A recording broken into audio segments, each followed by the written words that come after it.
ചില മാതാപിതാക്കൾ അവരുടെ മക്കളുടെ വിവാഹ കാര്യങ്ങളിലും അവരുടെ കുടുംബജീവിതത്തിലുമൊക്കെ കയറി ഇടപെട്ട് ആവശ്യമില്ലാതെ തലവേദന സ്വീകരിക്കുക. എന്തെങ്കിലും കാര്യം അവരുടെ കുടുംബജീവിതം അവർ നോക്കട്ടെ, അവരത് വളർത്തിയെടുക്കട്ടെ. നമ്മളതിനകത്ത് കയറി ഇടപെട്ട് നമ്മൾ മാനസിക സമ്മർദ്ദം സ്വീകരിക്കേണ്ട ഒരു കാര്യമില്ല. ഒരു 7 മണി കഴിഞ്ഞാൽ പിന്നെ മാധ്യമങ്ങളിൽ നിന്ന് ഉള്ള കാര്യങ്ങൾ അത് കാണുമ്പോൾ വളരെ സെലക്റ്റീവായി തീരുവാൻ വേണ്ടി തയ്യാറാകുക. നിങ്ങളെ ഭയപ്പെടുത്തുന്ന കാര്യങ്ങളൊന്നും പിന്നെ കാണരുത്. ഈ വാർത്തകളൊന്നും അറിഞ്ഞിട്ട് നമുക്ക് യാതൊരു കാര്യവുമില്ല. അത്യാവശ്യം അറിയേണ്ട വാർത്തകളൊക്കെ നമ്മൾ അറിഞ്ഞിരിക്കും. നമുക്കതറിയാനുള്ള എല്ലാവിധ സംവിധാനങ്ങളും കൊണ്ട് ആരെങ്കിലുമൊക്കെ പറഞ്ഞാണെങ്കിൽ നമ്മൾ അറിഞ്ഞിരിക്കും. നമ്മളായിട്ട് ഇത് കാണാൻ വേണ്ടി, ഈ ചലച്ചിത്രം കാണാൻ വേണ്ടി അല്ലെങ്കിൽ ഈ വീഡിയോ കാണുവാൻ വേണ്ടി നിങ്ങൾ സമയം ചിലവഴിക്കുന്നത് മനഃപൂർവ്വം ഒഴിവാക്കുകയാണെങ്കിൽ അത് ആയുസ്സിൻ്റെ ഗുണമേന്മയെ വർദ്ധിപ്പിക്കും.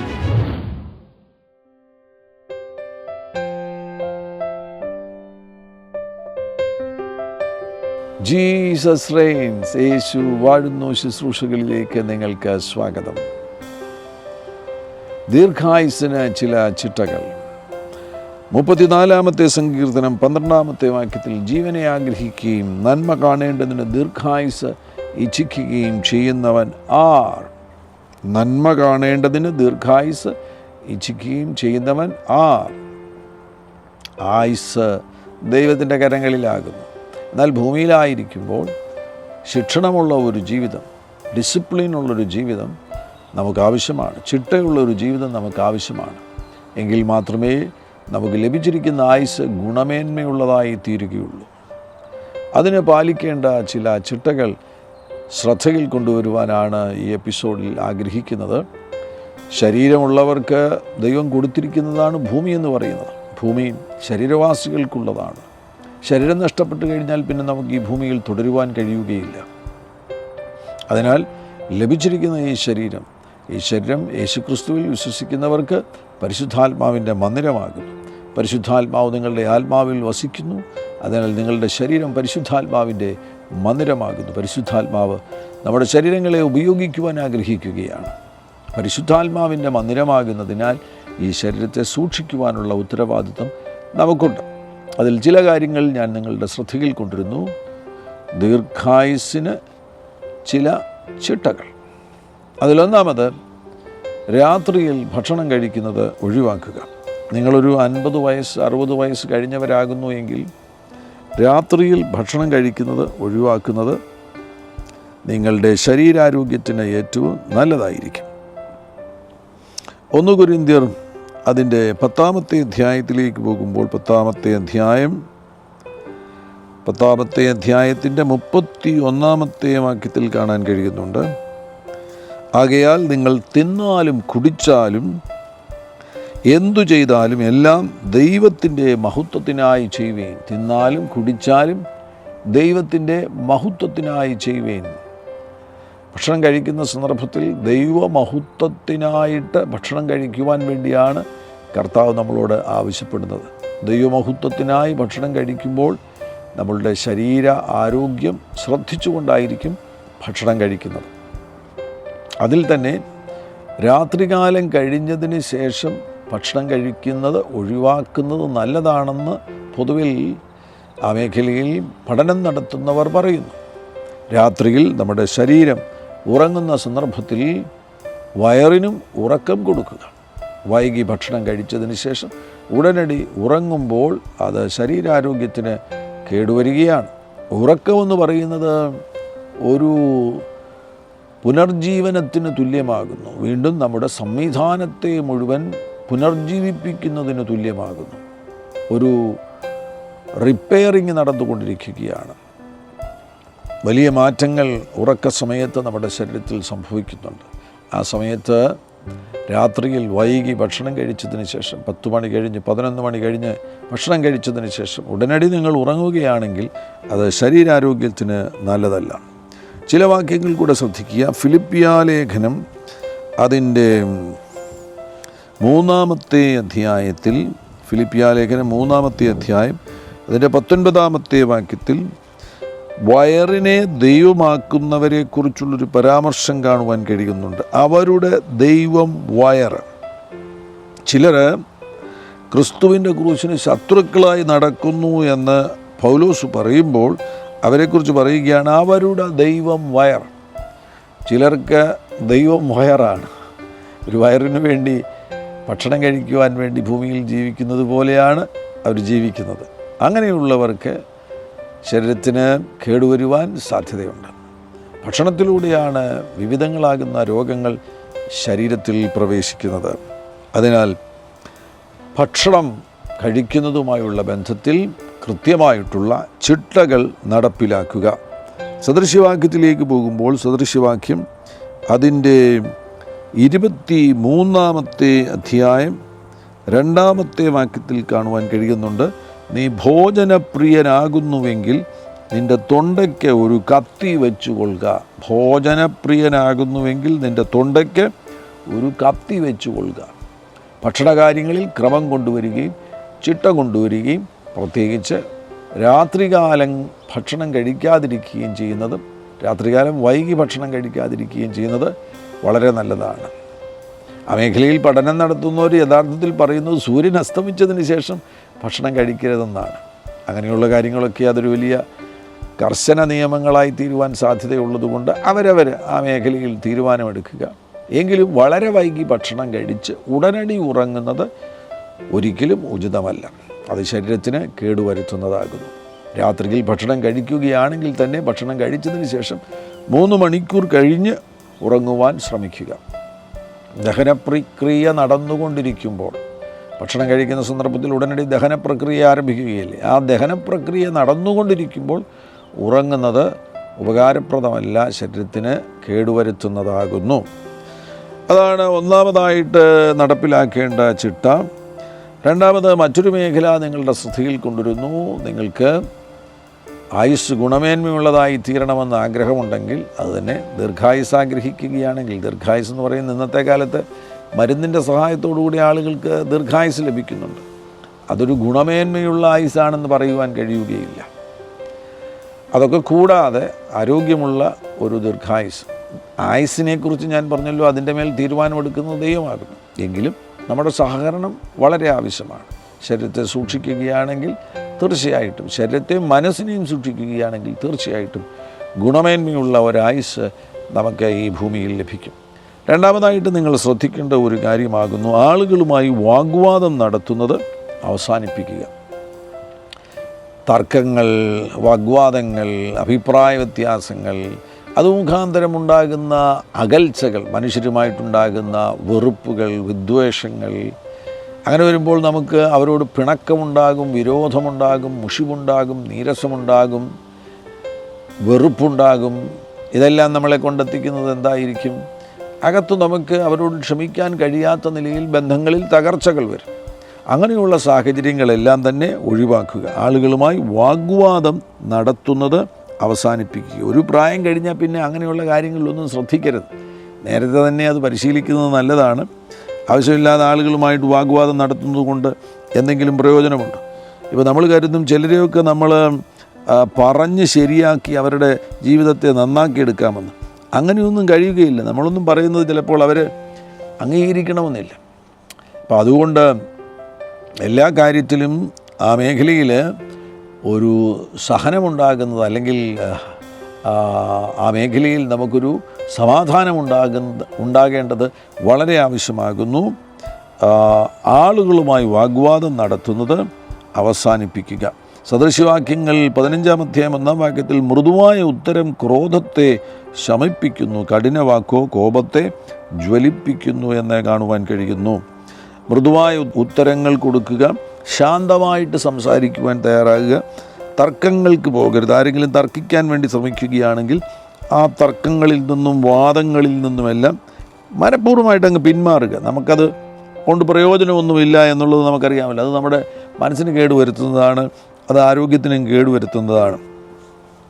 യാക്കോബിൻ്റെ ലേഖനം 1-ാമത്തെ അധ്യായത്തിലേക്ക് പോവുകയാണെങ്കിൽ 19-ാമത്തെ വാക്യത്തിൽ, പ്രിയ സഹോദരന്മാരെ, നിങ്ങളത് അറിയുന്നുവല്ലോ, എന്നാൽ ഏതു മനുഷ്യനും കേൾപ്പാൻ വേഗതയും, ഇത് ശ്രദ്ധിക്കണം, കേൾപ്പാൻ വേഗതയും പറവാൻ താമസവും കോപത്തിന് താമസമുള്ളവൻ ആയിരിക്കട്ടെ. അപ്പോൾ ഇവിടെ ഒരു പ്രധാനപ്പെട്ട കാര്യം പറയുന്നത് ശ്രദ്ധിക്കുക. ഏതു മനുഷ്യനും കേൾപ്പാൻ വേഗതയും പറവാൻ താമസവും. മറ്റുള്ളവർ പറയുന്നത് കേൾക്കുക. കേട്ടതിന് ശേഷം മറുപടി പറയുമ്പോൾ തന്നെ 1-2 വട്ടം ചിന്തിച്ചതിന് ശേഷം ശരിയായ മറുപടി പറയുക. തർക്കിക്കാൻ നിൽക്കരുത്, വാഗ്വാദത്തിന് വേണ്ടി പോകരുത്, അതെല്ലാം ഒഴിവാക്കുക. അതുകൊണ്ട് പ്രയോജനമൊന്നുമില്ല. അത് നമ്മുടെ മനസ്സിന് കേടുവരുത്തുന്നതാണ്. മനസ്സും ശരീരവും ഒന്നിച്ചല്ലേ പ്രവർത്തിക്കുന്നത്. മനസ്സിൻ്റെ ഓപ്പറേറ്റിംഗ് സിസ്റ്റമെന്ന്, അല്ലെങ്കിൽ ശരീരത്തിൻ്റെ ഓപ്പറേറ്റിംഗ് സിസ്റ്റമെന്ന് നമുക്ക് മനസ്സിനെ വിളിക്കുവാൻ കഴിയും. മനസ്സ് നല്ല നിലയിലായിരുന്നെങ്കിൽ മാത്രമേ നമ്മുടെ ശരീരത്തിൻ്റെ ആരോഗ്യം നിലനിൽക്കുകയുള്ളൂ. മനസ്സിന് അസ്വസ്ഥത വരുത്തുന്ന കാര്യങ്ങളിൽ നിന്നെല്ലാം ഒഴിഞ്ഞു നിൽക്കുക. സദൃശവാക്യങ്ങൾ 17-ാമത്തെ അധ്യായം അതിൻ്റെ 14-ാമത്തെ വാക്യത്തിലേക്ക്, കലഹത്തിൻ്റെ ആരംഭം മടവെട്ടി വെള്ളം വിടുന്നത് പോലെ, ആകയാൽ കലഹമാകും മുമ്പ് തർക്കം നിർത്തിക്കളയുക. അപ്പോൾ തർക്കത്തിന് എവിടെ വരെ എത്തിച്ചേരാൻ കഴിയും? വലിയ കലഹത്തിൽ വരെ എത്തിച്ചേരുവാൻ കഴിയും. വാഗ്വാദം, തർക്കം ഇവ വലിയ കലഹത്തിൽ വരെ എത്തിച്ചേരും. അതുകൊണ്ട് ഇവിടെ നല്ല അനുഗ്രഹിക്കപ്പെട്ട നിലയിലാണ് ഈ വചനം പറഞ്ഞിരിക്കുന്നത്. കലഹത്തിൻ്റെ ആരംഭം മടവെട്ടി വെള്ളം വിടുന്നത് പോലെ, ആകയാൽ കലഹമാകും മുമ്പ് തർക്കം നിർത്തിക്കളയുക. ദീർഘായുസ്സ് ആഗ്രഹിക്കുന്നുവെങ്കിൽ വാഗ്വാദങ്ങൾ, തർക്കങ്ങൾ, കലഹങ്ങൾ ഇവയിൽ നിന്ന് ഒഴിഞ്ഞു നിൽക്കുക. രാത്രിയിൽ വൈകി ഭക്ഷണം കഴിക്കുന്നത് അവസാനിപ്പിക്കുക. വാഗ്വാദങ്ങൾ, കലഹം, തർക്കങ്ങൾ ഇവയിൽ നിന്ന് ഒഴിഞ്ഞു മാറുക. മൂന്നാമതായിട്ട്, നിങ്ങളുടെ ശരീരത്തെ നിങ്ങൾ സജീവമായി എല്ലാ ദിവസവും ഉപയോഗിക്കുക. വെറുതെ ഒരിടത്ത് കുത്തിയിരിക്കരുത്. ചിലരൊക്കെ ഉണ്ട് 60 വയസ്സ് 70 വയസ്സ് കഴിഞ്ഞാൽ പിന്നെ അവർക്ക് വയ്യ എന്നും പറഞ്ഞുകൊണ്ട് ഒറ്റ ഇരിപ്പുണ്ട്. ഒരേ ഇരിപ്പ്, ഒരു കസേരയിൽ അങ്ങ് ഇരിക്കുക, അല്ലെങ്കിൽ എപ്പോഴും കട്ടിലയിൽ അങ്ങ് കിടക്കും. അങ്ങനെ ഒരിക്കലും ചെയ്യരുത്. നിങ്ങൾ വയ്യ എന്ന് പറയുക പോലും അരുത്.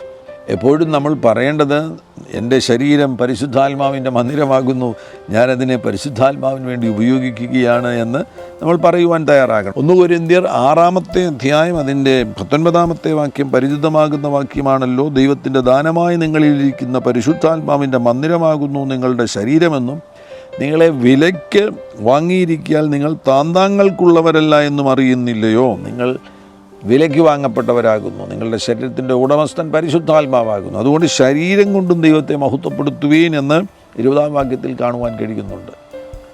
ശരീരത്തെ സജീവമായിട്ട് ഉപയോഗിക്കുക. വ്യായാമം ചെയ്യുന്നത് വളരെ നല്ലതാണ്.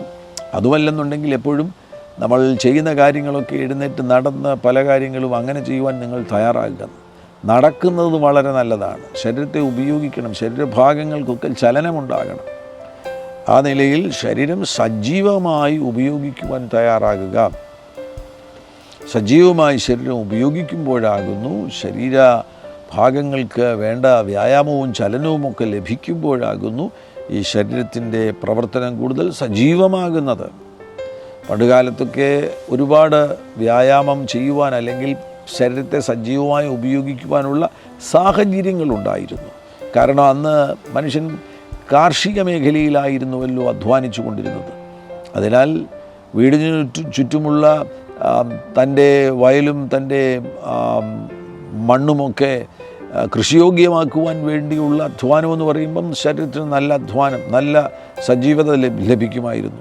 സഹോദരിമാരാണെങ്കിലും ആ സമയത്ത് അടുക്കളയിൽ നല്ലതുപോലെ അവർക്ക് അധ്വാനിക്കേണ്ടതായിട്ട് വരുമായിരുന്നു. എന്നാൽ ഇന്നത്തെ ജീവിത സംവിധാനങ്ങൾ മാറിയതുകൊണ്ട്, നമ്മളൊക്കെ ജോലിക്കാരും അത്തരത്തിലുള്ള മേഖലകളിലും ആയതുകൊണ്ട് പലപ്പോഴും ഇരുന്ന് ശരീരത്തിൻ്റെ സജീവത കുറഞ്ഞു പോകുവാൻ സാധ്യതയുണ്ട്. മനഃപൂർവ്വമായിട്ട് ബാക്കിയുള്ള സമയങ്ങളിൽ ഇരുന്ന് ജോലി ചെയ്യുമ്പോൾ ഇരുന്ന് ജോലി ചെയ്യുക. അതിനുശേഷമുള്ള സമയങ്ങളിൽ കഴിയുമെങ്കിൽ നിങ്ങളുടെ ശരീരത്തെ സജീവമായി ഉപയോഗിക്കുക. ചലനങ്ങൾ ശരീരത്തിൽ സംഭവിക്കട്ടെ, നടക്കുവാൻ വേണ്ടി തയ്യാറാകുക. അങ്ങനെ പല നിലകളിൽ ശരീരത്തെ സജീവമാക്കുക. മറ്റൊരു പ്രധാനപ്പെട്ട മേഖല, നിങ്ങളുടെ ആയുസ്സിന് ഗുണമേന്മയുണ്ടാകണമെന്ന് ആഗ്രഹിക്കുന്നുവെങ്കിൽ വികാരങ്ങളുടെ മേഖലയിൽ നിയന്ത്രണങ്ങൾ കൊണ്ടുവരിക. വികാരങ്ങൾ എന്ന് പറയുമ്പോൾ ഈ കേടുവരുത്തുന്ന വികാരങ്ങളുണ്ടല്ലോ, പ്രധാനമായും കോപത്തെ കീഴ്പ്പെടുത്തുക. കോപം തുടങ്ങിയ ആരോഗ്യകരമല്ലാത്ത വികാരങ്ങൾ, അൺഹെൽത്തി ആയിട്ടുള്ള വികാരങ്ങൾ, ആ വികാരങ്ങളെ നിയന്ത്രണത്തിൽ കൊണ്ടുവന്നെങ്കിൽ മാത്രമേ ആ മേഖലയിൽ ഒരു വിജയം നേടിയെടുക്കുവാൻ കഴിയുള്ളൂ. യാക്കോബിൻ്റെ ലേഖനത്തിൽ നമ്മൾ വായിച്ച വാക്യം ഒന്നുകൂടെ വായിക്കുന്നു. 1-ാം അധ്യായം 19-ാമത്തെ വാക്യത്തിൽ, പ്രിയ സഹോദരന്മാരെ, നിങ്ങളത് അറിയുന്നുവല്ലോ. എന്നാൽ ഏതു മനുഷ്യനും കേൾപ്പാൻ വേഗതയും പറവാൻ താമസവും കോപത്തിനു താമസമുള്ളവൻ ആയിരിക്കട്ടെ. മനുഷ്യൻ്റെ കോപം, 20-ാം വാക്യത്തിൽ മനുഷ്യൻ്റെ കോപം ദൈവത്തിൻ്റെ നീതിയെ പ്രവർത്തിക്കുന്നില്ല. അപ്പോൾ കോപത്തെ കീഴടക്കിയുള്ള ഒരു ജീവിതം, കോപിക്കുവാൻ സാധ്യതയുള്ള സാഹചര്യങ്ങളെ തിരിച്ചറിഞ്ഞ് കോപത്തെ കീഴടക്കിയുള്ളൊരു ജീവിതം നയിക്കുവാൻ വേണ്ടി മനഃപൂർവ്വമായി തയ്യാറാകണം. മനുഷ്യൻ്റെ കോപം ദൈവത്തിൻ്റെ നീതിയെ പ്രവർത്തിക്കുന്നില്ല. കോപിഷ്ഠന്മാരായിട്ടുള്ളവർ അവരുടെ ജീവിതത്തിൽ മറ്റ് തിന്മ നിറഞ്ഞ വികാരങ്ങളും കേടുവരുത്തുന്ന വികാരങ്ങളും പ്രത്യക്ഷമാകുവാനും ചിലപ്പോൾ മാനസികമാകുന്ന ചില കേടുകൾ തന്നെ പ്രത്യക്ഷമാകുവാനുമുള്ള സാധ്യതകളുണ്ട്. കോപം ദീർഘകാലം തുടരുകയാണെങ്കിൽ അതുമൂലം ശരീരത്തിലുണ്ടാകുന്ന മാറ്റങ്ങൾ, പ്രധാനപ്പെട്ട മേഖലയെന്ന് പറയുന്നത് നമ്മുടെ എൻസൈൻ ആൻഡ് ഹോർമോൺസ്, ആ മേഖലയിലൊക്കെ ഒരുപാട് മാറ്റങ്ങൾ സംഭവിക്കും. അത് മുഖാന്തരം ഉണ്ടാകുവാൻ സാധ്യതയുള്ള ഒരു മാനസിക പിടിയാണ് നിരാശ, വിഷാദരോഗം എന്ന് പറയുന്നത്, ഡിപ്രഷൻ എന്ന് പറയുന്നത്. അത്തരത്തിലുള്ള കേടുകളൊക്കെ വരാൻ സാധ്യതയുള്ളത് കൊണ്ട് മനഃപൂർവ്വമായിട്ട് കോപത്തെ നിയന്ത്രണത്തിൽ കൊണ്ടുവരണം. പ്രത്യേകിച്ചൊരു പ്രായം കഴിഞ്ഞാൽ പിന്നെ കോപിഷ്ഠരായിട്ട് ജീവിക്കരുത്. ഒരു പ്രായം കഴിഞ്ഞാലെന്ന് മാത്രമല്ല, സാധാരണഗതിയിൽ ദീർഘായുസ്സെന്ന് ഉള്ളൊരു ലക്ഷ്യം വരുന്നത് 60 വയസ്സൊക്കെ കഴിയുമ്പോഴാണല്ലോ നമുക്കൊരു ചിന്ത വരുന്നത്, ഇത്രയും കാലം ജീവിച്ചിരുന്നല്ലോ, അപ്പോൾ നമുക്കിനിയും ഒരു സാധ്യതയുണ്ടല്ലോ 90 വയസ്സ് വരെ ജീവിച്ചിരിക്കാൻ, അല്ലെങ്കിൽ 100 വയസ്സ് വരെ ജീവിച്ചിരിക്കാൻ ഒരു സാധ്യതയുണ്ടല്ലോ എന്നുള്ള ഒരു പ്രചോദനം നമുക്ക് 60-ാം വയസ്സിലൊക്കെ ഉണ്ടാകും. തീർച്ചയായിട്ടും നല്ലൊരു പ്രചോദനമാണ്. ആ പ്രചോദനം ലഭിക്കുകയാണ് എങ്കിൽ നിങ്ങൾ ഈ മേഖലയിൽ നിയന്ത്രണം കൊണ്ടുവരണം. അതുവരെ നിങ്ങൾ നല്ല മുൻകോപമൊക്കെയുള്ള വ്യക്തിയാകുന്നുവെങ്കിൽ അതിനെ നിയന്ത്രിക്കണം, അതിനെ ഇല്ലാതെയാക്കണം. കോപമില്ലാത്തൊരു ജീവിതം നയിക്കുവാൻ വേണ്ടി തയ്യാറാകണം. ഈ സന്തുഷ്ട മനസ്സർക്കാകുന്നു ആയുസ്സിന് ഗുണമേന്മയുണ്ടാകുന്നത്. അതുകൊണ്ട് കോപത്തെ ജയിക്കുക. മറ്റു ചില വാക്യങ്ങൾ കോപവുമായുള്ള ബന്ധത്തിൽ പറയുകയാണെങ്കിൽ സദൃശ്യവാക്യങ്ങൾ, അവിടെ അതിൻ്റെ 29-ാമത്തെ അധ്യായം, സദൃശ്യവാക്യങ്ങൾ 29-ാമത്തെ അധ്യായം അതിൻ്റെ 11-ാമത്തെ വാക്യത്തിൽ കാണാൻ കഴിയുന്നു, മൂഢൻ തൻ്റെ കോപത്തെ മുഴുവനും വെളിപ്പെടുത്തുന്നു. മൂഢൻ തൻ്റെ കോപത്തെ മുഴുവനും വെളിപ്പെടുത്തുന്നു, ജ്ഞാനിയോ അതിനെ അടക്കി ശമിപ്പിക്കുന്നു. ഇത് വളരെ വളരെ അത്ഭുതകരമാകുന്ന കാര്യമാണ്. അങ്ങനെയെങ്കിൽ നമുക്ക് ദൈവത്തിൻ്റെ ജ്ഞാനം ആവശ്യമാണ്. ദൈവത്തിൻ്റെ ജ്ഞാനം സ്വീകരിച്ചതിന് ശേഷം ജ്ഞാനിയാകണം. ജ്ഞാനിയുടെ പ്രത്യേകത കോപത്തെ അടക്കി ശമിപ്പിക്കുന്നു. കോപത്തെ അടക്കി ശമിപ്പിക്കുന്നു. കോപത്തെ അടക്കി ശമിപ്പിക്കുന്നു. അങ്ങനെയുള്ളവരായി തീരണമെന്ന് കർത്താവ് നമ്മളെക്കുറിച്ച് ആഗ്രഹിക്കുകയാണ്.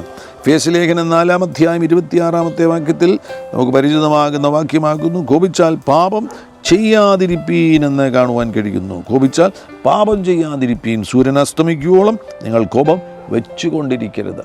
അതൊരു തുടക്കമാണ്. അതിൽ നിന്ന് കോപമില്ലാത്തൊരു നിലവാരത്തിലേക്ക്, കോപിക്കുവാൻ ഉള്ള സാഹചര്യങ്ങളിൽ നിന്നെല്ലാം ഒഴിഞ്ഞു മാറി നമ്മിൽ നിന്ന് കോപം പുറപ്പെടാത്ത നിലവാരത്തിൽ നമുക്ക് നമ്മുടെ വികാരങ്ങളെ ശമിപ്പിക്കുവാൻ കഴിയും. കോപത്തിന് 2 മേഖലകളുണ്ട്. അത് പ്രകടിപ്പിക്കുന്ന കോപവുമുണ്ട്, അകത്തൊതുക്കുന്ന കോപവുമുണ്ട്. നമുക്ക് കോപം വരും, ചിലർ പ്രകടിപ്പിക്കുകയില്ല, അകത്തായിരിക്കും അവർക്ക് കോപം, അവർ അകത്തൊതുക്കും. ഇത് രണ്ടും കേടുവരുത്തുന്നതാണ്. അകത്തൊതുക്കുന്ന കോപവും ഉയരാതിരിക്കുവാൻ തക്കവണ്ണം, അല്ലെങ്കിൽ നമ്മിൽ നിന്ന് പുറപ്പെടാതിരിക്കുവാൻ തക്കവണ്ണം ആ മേഖലയിൽ ഒരു ശമനത്തെ സ്വീകരിക്കുവാൻ തയ്യാറാകുക. അതേപോലെ തന്നെ വേറൊരു മേഖലയാണ് ഭയത്തെ കീഴടക്കുക എന്നുള്ളത്. കോപം പോലെ തന്നെ നിങ്ങൾക്ക് കീഴ്പ്പെടുത്തുവാൻ, അത്യാവശ്യമായി കീഴ്പ്പെടുത്തേണ്ട ഒരു മേഖലയാണ് ഭയം. ഭയം തുടങ്ങിയുള്ള ആകുലത, വ്യാകുലത, ഭയം, ആ മേഖലയിലുള്ള എല്ലാ ചിന്തകളുമായി ബന്ധപ്പെട്ട കേടുകൾ, ചിന്തകളുമായുള്ള ബന്ധത്തിലുള്ള അൺഹെൽത്തി ഇമോഷൻസ്, വികാരങ്ങൾ, അതിനെ കീഴ്പ്പെടുത്തിയെങ്കിൽ മാത്രമേ ആയുസ് ഗുണമേന്മയുള്ളതായി തീരുകയുള്ളൂ. ആകുലതയിലും വ്യാകുലതയിലും ഭയത്തിലും ജീവിക്കുകയാണെങ്കിൽ ആ ദീർഘായുസ് ഉണ്ടാകുവാനുള്ള സാധ്യത വളരെ കുറവാണ്. അല്ലെങ്കിൽ പിന്നെ ഒരുപാട് മരുന്ന് വാരിക്കോരി കഴിക്കേണ്ടതായിട്ട് വരും. പലവിധ രോഗങ്ങൾ വന്നതിന് ശേഷം ഒത്തിരി മരുന്ന് കഴിച്ച് ജീവിക്കേണ്ടതായിട്ട് വരും. അതുണ്ടാകാതിരിക്കുവാൻ വേണ്ടി ഭയത്തെയും ആകുലതകളെയും ജയിക്കുക. ഭയം കൂടാതെ ജീവിക്കണമെന്നാണ് കർത്താവ് നമ്മളെക്കുറിച്ച് ആഗ്രഹിക്കുന്നത്. അങ്ങനെ വരുമ്പോൾ ഒരു 7 മണി കഴിഞ്ഞാൽ പിന്നെ മാധ്യമങ്ങളിൽ നിന്ന് ഉള്ള കാര്യങ്ങൾ അത് കാണുമ്പോൾ വളരെ സെലക്റ്റീവായി തീരുവാൻ വേണ്ടി തയ്യാറാകുക. നിങ്ങളെ ഭയപ്പെടുത്തുന്ന കാര്യങ്ങളൊന്നും പിന്നെ കാണരുത്. വിശേഷിച്ചും ഇപ്പോൾ ഇന്നത്തെ കാലത്തൊക്കെ യുദ്ധം നടന്നുകൊണ്ടിരിക്കുന്ന സമയമല്ലേ. അപ്പോൾ രാത്രി 7 മണി കഴിഞ്ഞതിന് ശേഷം യുദ്ധത്തിൻ്റെ വീഡിയോ ടി വിയിൽ കാണുകയാണെന്നുണ്ടെങ്കിൽ അത് നിങ്ങളുടെ അന്ന് രാത്രിയിലെ ഉറക്കത്തെ ബാധിക്കും. തീർച്ചയായിട്ടും ഭയപ്പെടുത്തുന്ന ചലച്ചിത്രങ്ങളോ ഭയപ്പെടുത്തുന്ന വാർത്തകളോ നിഷേധാർത്ഥകമാകുന്ന വാർത്തകളോ അങ്ങനെയുള്ള കാര്യങ്ങളെല്ലാം അത്തരത്തിലുള്ള എല്ലാ മാധ്യമങ്ങളും കാണുന്നത് ഒരു 7 മണിക്ക് ശേഷം തീർച്ചയായിട്ടും ഒഴിവാക്കുക. നിങ്ങളൊരു 7 മണി കഴിയുമ്പോൾ 6 മണി കഴിയുമ്പോൾ തന്നെ രാത്രിയിലെ വിശ്രമത്തിന് വേണ്ടി നിങ്ങളുടെ മനസ്സിനെ ഒരുക്കിയെടുക്കേണ്ടത് ആവശ്യമാണ്. പോയി 10 മണിക്ക് കടലിലോട്ട് കിടക്കുമ്പോൾ ഉറങ്ങുക എന്നതല്ല, അതിനു മുന്നമേ മനസ്സിനെ അതിനുവേണ്ടി ഒരുക്കിയെടുക്കുകയാണെങ്കിൽ ഉറക്കം ശാന്തമായിരിക്കും, ആഴമുള്ളതായിരിക്കും.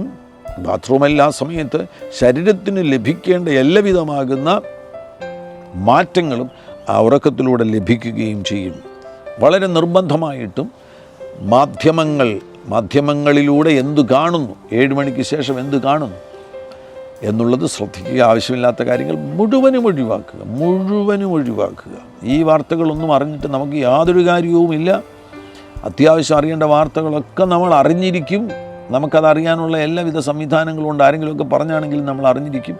നമ്മളായിട്ട് ഇത് കാണാൻ വേണ്ടി, ഈ ചലച്ചിത്രം കാണാൻ വേണ്ടി അല്ലെങ്കിൽ ഈ വീഡിയോ കാണുവാൻ വേണ്ടി നിങ്ങൾ സമയം ചിലവഴിക്കുന്നത് മനഃപൂർവ്വം ഒഴിവാക്കുകയാണെങ്കിൽ അത് ആയുസ്സിൻ്റെ ഗുണമേന്മയെ വർദ്ധിപ്പിക്കും. ഇനിയും വേറൊരു പ്രധാനപ്പെട്ട കാര്യമാണ്, ഞാൻ എന്തൊക്കെ കാര്യങ്ങൾ പറഞ്ഞു നിങ്ങളുമായിട്ട്.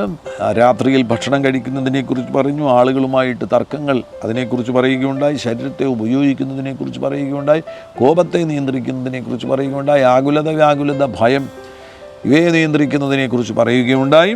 ഇനി മറ്റൊരു കാര്യമാണ്, ഒരു ഘട്ടം കഴിഞ്ഞാൽ എല്ലാ കാര്യങ്ങളിലും കയറി ഇടപെടുന്നത് നമ്മൾ ഒഴിവാക്കുക. നിങ്ങൾക്ക് ആവശ്യമില്ലാത്ത കാര്യങ്ങളിലൊന്നും നിങ്ങൾ കയറി ഇടപെടേണ്ട കാര്യമില്ല. നാട്ടുകാരുടെ രാഷ്ട്രീയ കാര്യങ്ങളിലും ആവശ്യമില്ലാത്ത കാര്യങ്ങളിലും എല്ലാം നിങ്ങളെന്തിനാണ് കയറി ഇടപെടുന്നത്? അവിടെ നിങ്ങൾ വളരെ വ്യക്തമായിട്ട് നിങ്ങളുടെ ചുമതലകൾ എന്താകുന്നു. ഇപ്പോൾ എനിക്ക് 40 വയസ്സായി, 50 വയസ്സായി, 60 വയസ്സായി. ഈ സമയത്ത് എൻ്റെ ചുമതലകൾ എന്താകുന്നു? ഞാൻ എന്തൊക്കെ കാര്യങ്ങളിലാണ് ഇടപെടേണ്ടത്? മക്കളുടെ കാര്യങ്ങളാണെങ്കിൽ പോലും, ഭാര്യയും നമ്മുടെ മോള്, നമ്മുടെ പ്രിയപ്പെട്ടവർ, അവരുടെ കാര്യങ്ങളിൽ നമുക്കിടപെടാൻ കഴിയുന്ന പരിധിക്ക് അപ്പുറത്തേക്ക് നമ്മൾ പോകണ്ട. ചില മാതാപിതാക്കൾ അവരുടെ മക്കളുടെ വിവാഹ കാര്യങ്ങളിൽ, അവരുടെ കുടുംബജീവിതത്തിലുമൊക്കെ കയറി ഇടപെട്ട് ആവശ്യമില്ലാതെ തലവേദന സ്വീകരിക്കുകയാണ്. എന്തെങ്കിലും കാര്യമുണ്ട്, അവരുടെ കുടുംബജീവിതം അവർ നോക്കട്ടെ, അവരത് വളർത്തിയെടുക്കട്ടെ. നമ്മളതിനകത്ത് കയറി ഇടപെട്ട് നമ്മൾ മാനസിക സമ്മർദ്ദം സ്വീകരിക്കേണ്ട ഒരു കാര്യവുമില്ല. നിങ്ങൾ വളരെ റിലാക്സ്ഡ് ആയിട്ടുള്ള ഒരു ജീവിതം നയിക്കുവാൻ വേണ്ടി മനഃപൂർവ്വം തയ്യാറാകുക. ആവശ്യമില്ലാത്ത കാര്യങ്ങളിലൊന്നും ഇടപെടാതിരിക്കുക. മറ്റൊരു പ്രധാനപ്പെട്ട കാര്യം കൂടി ഞാൻ നിങ്ങളുടെ ശ്രദ്ധയിൽ കൊണ്ടുവരുന്നു. ജീവിതത്തിൽ മാറ്റിവെക്കുന്നത് അവസാനിപ്പിക്കുക. നാളെ ചെയ്യാം എന്ന് പറഞ്ഞ് കാര്യങ്ങൾ മാറ്റിവെക്കുന്നത് അവസാനിപ്പിക്കുക. അതാത് ദിവസങ്ങളിൽ കാര്യങ്ങൾ ചെയ്യുവാൻ നിങ്ങൾ മനഃപൂർവ്വം തയ്യാറാകുക. കൊലോസ്യ ലേഖനത്തിലൊരു വാക്യമുണ്ട്. കൊലോസ്യ ലേഖനം അതിൻ്റെ 3-ാമത്തെ അധ്യായം 23-ാമത്തെ വാക്യത്തിൽ, നിങ്ങൾ ചെയ്യുന്നതൊക്കെയും മനുഷ്യർക്കെന്നല്ല കർത്താവിനെന്ന പോലെ മനസ്സോടെ ചെയ്യുവീൻ. നിങ്ങൾ ചെയ്യുന്നതൊക്കെയും മനുഷ്യർക്കെന്നല്ല കർത്താവിനെന്ന പോലെ മനസ്സോടെ ചെയ്യുവീൻ. അത്തരത്തിൽ എല്ലാ കാര്യങ്ങളും കർത്താവിന് വേണ്ടിയാണ് ഞാൻ ചെയ്യുന്നത്. അതുകൊണ്ട് ഇന്ന് ഞാൻ തീരുമാനിക്കുന്ന കാര്യങ്ങൾ ഇന്ന് ഞാൻ ചെയ്തിരിക്കും, മാറ്റിവെക്കത്തില്ല. നമ്മളൊക്കെ എന്തൊക്കെ കാര്യങ്ങൾ മാറ്റിവെച്ച് ഇന്നും നടക്കാതിരിക്കുന്നുണ്ട്. വ്യക്തിപരമായിട്ട് എനിക്കും അത് അനുഭവമാണ്. ഇന്നും പല കാര്യങ്ങൾ ചെയ്യാൻ വേണ്ടിയുള്ള കാര്യങ്ങൾ നാളെ ആകട്ടെ.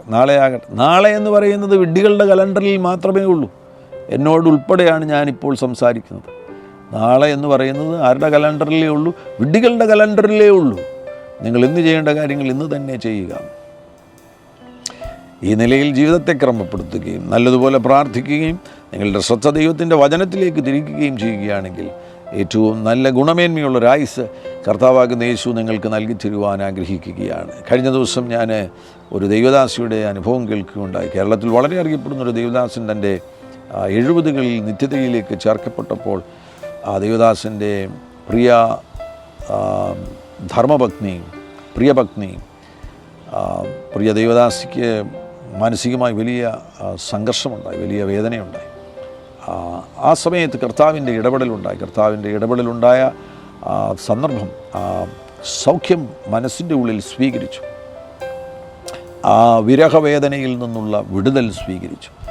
അത് സ്വീകരിച്ചതിന് ശേഷം ഈ ദൈവദാസിയുടെ ശ്രദ്ധ എങ്ങോട്ട് തിരിയുകയുണ്ടായി? ദൈവത്തിൻ്റെ വചനത്തിലേക്ക് തിരിയുകയുണ്ടായി. ദൈവത്തിൻ്റെ വചനത്തിലേക്ക് തിരിഞ്ഞപ്പോൾ ആ വിരഹവേദന നിലനിന്ന സമയത്തു നിന്ന് പെട്ടെന്ന് തിരിഞ്ഞ് ദൈവത്തിൻ്റെ വചനത്തിലേക്ക് ശ്രദ്ധ തിരിച്ച് ആ സന്ദർഭത്തിൽ വചനം അങ്ങോട്ട് വായിക്കാൻ തുടങ്ങിയപ്പോൾ ചില ദിവസങ്ങൾക്കുള്ളിൽ, ഇതൊരു മഹാത്ഭുതമാണ്, ചില ദിവസം, ഒരു വളരെ ഷോർട്ട് പീരീഡ്, ഞാനിത് പറയുന്നില്ല, പറഞ്ഞു കഴിഞ്ഞാൽ ചിലപ്പോൾ നിങ്ങൾക്ക് അതൊരു സത്യമാണോ എന്ന് സംശയം തോന്നാൻ സാധ്യതയുണ്ട്. അതുകൊണ്ട് ഒരു ഷോർട്ട് പീരീഡിനുള്ളിൽ, ഒരു ചെറിയ കാലയളവിനുള്ളിൽ, ചെറിയ ദിവസങ്ങളുടെ ഇടയിൽ മുഴുവൻ ബൈബിളും ഉൽപ്പത്തി മുതൽ വെളിപ്പാട് വരെയും വായിച്ചു തീർക്കുകയുണ്ടായി.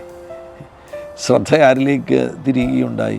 ആത്മമണവാളനിലേക്ക് തിരിയുകയുണ്ടായി. ബൈബിൾ വായനയിലേക്കും പ്രാർത്ഥനയിലേക്കും ശ്രദ്ധ തിരിക്കുകയുണ്ടായി. നിങ്ങളുടെ ആയുസ് ഒരു ഘട്ടം കഴിയുമ്പോൾ ഏറ്റവും അധികം ശ്രദ്ധ തിരിക്കേണ്ടത് ബൈബിൾ വായനയിലേക്കും പ്രാർത്ഥനയിലേക്കുമാണ്. അതങ്ങനെ ശ്രദ്ധ തിരിക്കണമെന്നുണ്ടെങ്കിൽ 60 വയസ്സായിട്ട് ഞാൻ ശ്രദ്ധ തിരിക്കാമെന്ന് പറഞ്ഞിരുന്നാൽ ഒരിക്കലും നടക്കത്തില്ല. നിങ്ങൾ നല്ല യൗവനത്തിൽ തന്നെ ആ പരിശീലനങ്ങൾ ജീവിതത്തിൻ്റെ ഭാഗമാക്കിയെടുക്കണം. കർത്താവാകുന്ന യേശു നിങ്ങളെ സമർത്ഥമായി അനുഗ്രഹിക്കട്ടെ. ഒരുമിച്ച് പ്രാർത്ഥിക്കാം. പരിശുദ്ധ പിതാവേ, കേൾക്കപ്പെട്ട വചനങ്ങളെ അങ്ങയുടെ ജനത്തിന് ഉപകാരപ്രദമാക്കി തീർക്കുവാൻ തക്കവണ്ണം പരിശുദ്ധാത്മാവ് പ്രവർത്തിക്കണമേ എന്ന് പ്രാർത്ഥിക്കുകയാണ്. ഈ പ്രിയപ്പെട്ടവർ ഗുണമേന്മയുള്ളൊരു ജീവിതം ഈ ഭൂമിയിൽ നയിക്കുവാൻ തക്കവണ്ണമായി എല്ലാ മേഖലയിലും ചിട്ടയുള്ളവരായി തീരട്ടെ. ജീവിതക്രമം നടപ്പിലാക്കുവാനും അതെല്ലാം ജീവിതത്തിൽ പരിശീലിക്കുവാനും തക്കവണ്ണമുള്ള ഒരു പ്രത്യേകമാകുന്ന പ്രാപ്തിയെ ഇപ്പോൾ ഈ പ്രിയപ്പെട്ടവരുടെ മേൽ പകരണമേ. അതൊരു കൃപയാണല്ലോ. ആ കൃപയെ ഇപ്പോൾ ഈ പ്രിയപ്പെട്ടവരുടെ മേൽ പകരണമേ എന്ന് പ്രാർത്ഥിക്കുകയാണ്. ശാരീരിക രോഗങ്ങൾ അനുഭവിക്കുന്നവർ യേശു ക്രിസ്തുവിൻ നാമത്തിൽ സൗഖ്യമാകട്ടെ. അത്ഭുത സൗഖ്യങ്ങളെ അങ്ങ് അയക്കുന്നതിനായി സ്തോത്രം ചെയ്യുന്നു. രോഗബാധകൾ വിട്ടുപോകട്ടെ. മാനസികമാകുന്ന സംഘർഷങ്ങളെ യേശുവിൻ നാമത്തിൽ ഈ പ്രിയപ്പെട്ടവർ അതിജീവിക്കട്ടെ. വിശുദ്ധമാകുന്നൊരു ജീവിതം നയിക്കുവാൻ കർത്താവേ, ഈ ശബ്ദം കേൾക്കുന്ന ഓരോരുത്തരെയും കർത്താവ് സഹായിക്കണമേ എന്ന് പ്രാർത്ഥിക്കുകയാണ്. അവരുടെ പ്രാർത്ഥനാ ജീവിതം സജീവമാകട്ടെ. ദൈവവചനത്തിന് വേണ്ടിയുള്ള ദാഹവും വിശപ്പും വർദ്ധിക്കട്ടെ എന്ന് പ്രാർത്ഥിക്കുന്നു. മഹാത്ഭുതങ്ങൾ അങ്ങ് ചെയ്യുന്നതിനായി സ്തോത്രം ചെയ്യുന്നു. സാമ്പത്തിക ഞെരുക്കത്തിലൂടെ കടന്നു പോകുന്നവരെ പുറത്തു കൊണ്ടുവരണമേ. വ്യാകുലത, ആകുലത, ഭയത്തിന് അടിമകളായി തീരരുതേ എന്ന് പ്രാർത്ഥിക്കുകയാണ്. ഈ പ്രിയപ്പെട്ടവരെ സ്പർശിക്കണമേ. അത്ഭുത സ്പർശനങ്ങളെ പരിശുദ്ധാത്മാവ് അയക്കണമേ എന്ന് പ്രാർത്ഥിക്കുന്നു. ജനത്തെ ബ്ലസ് ചെയ്ത് പ്രാർത്ഥിക്കുന്നു യേശു ക്രിസ്തുവിൻ നാമത്തിൽ തന്നെ. ആമേൻ, ആമേൻ, ആമേൻ. കർത്താവാകുന്ന യേശു നിങ്ങളുടെ കൂടെയിരിക്കും. ഈ എപ്പിസോഡ് നിങ്ങൾ തീർച്ചയായിട്ടും മറ്റുള്ളവരുമായി പങ്കുവയ്ക്കണം. ഈ ചാനൽ ഇതുവരെയും നിങ്ങൾ സബ്സ്ക്രൈബ് ചെയ്തിട്ടില്ല എങ്കിൽ സബ്സ്ക്രൈബ് ചെയ്യുവാൻ വിനയപുരസ്സരം ഓർപ്പിക്കുന്നു. കർത്താവാകുന്ന യേശു നിങ്ങളുടെ കൂടെയിരിക്കും. God bless you. ആമേൻ.